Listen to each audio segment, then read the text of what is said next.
Hello everyone, welcome back to my channel ঘরদোর। আমি সুরভি আজকে আবারও চলে এসেছি একটা নতুন ব্লগ নিয়ে। কেমন আছেন আপনারা সবাই?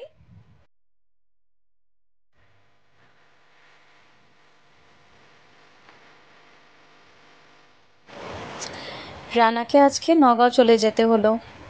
তার কারণ হচ্ছে গুয়াহাটির থেকে অফিসিয়ালি রানার ট্রান্সফার অর্ডার এসে পড়েছে, আর আজকে গিয়ে ও নতুন জায়গায় জয়েন করবে।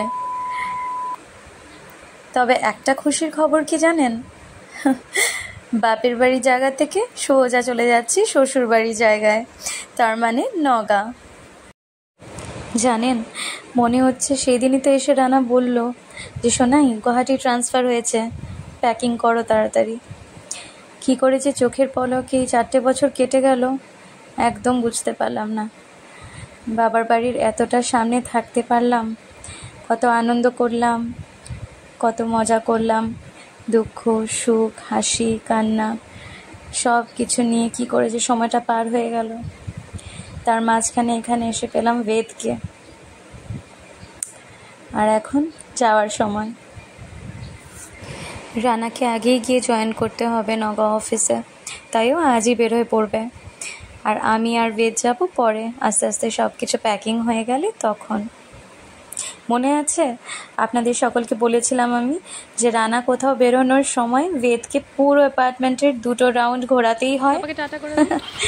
ঘোরানো হলো। এখন রানা বের হয়ে পড়বে। দুগ্গা দুগ্গা। রানা বের হয়ে পড়ার সময় মনটা হঠাৎ ভার হয়ে এলো। তারপর আবার নিজেকে বুঝিয়ে ভাবলাম, না, আমাকে তো বের হতে হবে ষষ্ঠীর শপিং করতে। আমাদের বাড়িতে কিছু কিছু নিয়ম আছে ষষ্ঠীর, যার জন্য কিছু কেনাকাটা করতে হবে। বাইরে বের হয়ে দেখলাম ওয়েদারটা খুব একটা খারাপ না। যাই হোক, এখন বাজারে পৌঁছে গেছি। দেখুন কি সুন্দর দোকানগুলো দিয়েছে। জানেন, আমাদের বাড়ির সামনের বাজারে সব কিছু পাওয়া যায়। ষষ্ঠীর যাবতীয় জিনিস বা পুজোর জিনিস বলুন, পুজোর আগের দিন ওনারা সব কিছু সাজিয়ে গুছিয়ে নিয়ে বসেন, তাতে আমাদের দূরেও যেতে হয় না, আর বেশ সুন্দর করে বাড়ির সামনে থেকেই সব কিছু কেনাকাটা করতে পারি। এই যে দেখছেন গোল গোল ছোট্ট ফলগুলো, এগুলোকে আমরা করমচা বলি। আপনারা কি বলেন একটু জানাবেন তো আমাকে। ওখানে গাঁদা ফুলের মালা, তারপর নারকেল গাছের ফুল, দুব্ব, পদ্ম ফুল সব কিছু নিয়ে সুন্দর করে সাজিয়ে বসেছেন। দেখুন এই দোকানটায় দেখছেন কি সুন্দর মুঠোগুলো সাজিয়ে রেখেছে বানিয়ে বানিয়ে।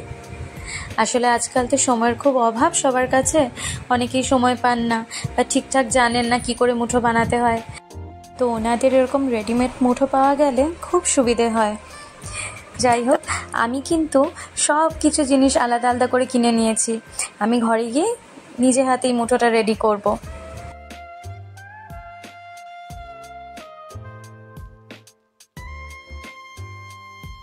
দেখেছেন ষষ্ঠীর জন্য কি সুন্দর পাখাগুলো সাজিয়ে রেখেছে ওনারা।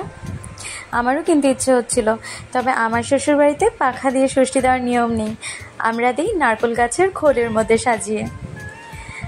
আমার এখন কিছু ফল, গঙ্গা জল এসবও কেনার বাকি আছে। তো এসব কেনাকাটা করতে ফল বাজারে এসে পড়েছি আমি। একটু দেখুন তো কি সুন্দর করে ফলগুলো সাজিয়ে রেখেছে। উফ বাবা, যা গরম ছিল আজকে বাইরে। রোদ যদিও ওঠেনি, কিন্তু প্রচণ্ড হিউমিডিটি। বাড়িতে এসেই টকটক করে কতগুলো জল খেয়ে নিলাম।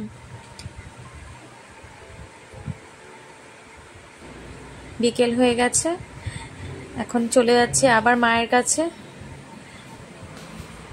আসলে না, বেদ আর আমার বাড়িতে একা থাকতে খুব একটা ভালো লাগছিল না, তাই ভাবলাম যে মায়ের কাছে চলে যাই। ওখানে গিয়ে একটু গল্প করলে মনটা ভালো লাগবে। আজকে রানাও নগাঁও চলে গেল, তো তাই একা একা একদম ভালো লাগছিল না, মন বসছিল না বাড়িতে। চলে এসেছি মার ঘরে, দরজাটা খুলি। ওরে বাবা, মা কিচেনে কি বানাচ্ছে দেখুন তো। আজকে বানিয়েছে মা চিড়ের পোলাও। চিড়ের পোলাও নিয়ে বসে পড়েছে একদম কেচাপ টেচাপ ঢেলে। এবার আমরা সবাই মিলে চিড়ের পোলাও এনজয় করব, আর বেশ জমিয়ে আড্ডা দেব। আর আপনারা কিন্তু কোথাও যাবেন না, আমার চ্যানেলটা সাবস্ক্রাইব করবেন। আর আমার আজকের ব্লগটা ভালো লেগে থাকলে একটা ছোট্ট করে লাইক দিয়ে দেবেন, আর শেয়ার করতে ভুললে চলবে না কিন্তু। আজকের জন্য আমার যাওয়ার সময় হয়ে গেছে, আসি তাহলে। আপনারা সকলে খুব ভালো থাকবেন। টাটা।